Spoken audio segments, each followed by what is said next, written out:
સ્વચ્છતા પર નિબંધ. સ્વચ્છતા એટલે સ્વસ્થ જીવનની કુંજી. સ્વચ્છ રહેવું અને આસપાસ સફાઈ રાખવી એ દરેક નાગરિકની જવાબદારી છે. જ્યાં સફાઈ હોય છે ત્યાં રોગો ન આવે અને મન પ્રસન્ન રહે છે.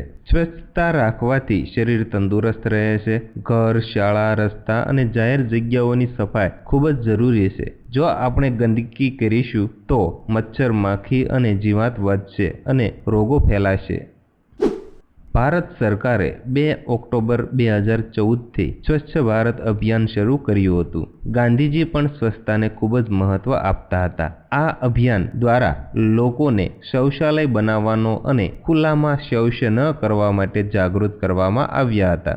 આપણે કચરો ગટર કે રસ્તા પર નહીં ફેંકવો જોઈએ. ધૂમ્રપાન ટાળવું જોઈએ અને પ્લાસ્ટિકનો ઉપયોગ ઓછો કરવો જોઈએ. આપણું ઘર અને આસપાસની જગ્યા નિયમિત સાફ રાખવી જોઈએ.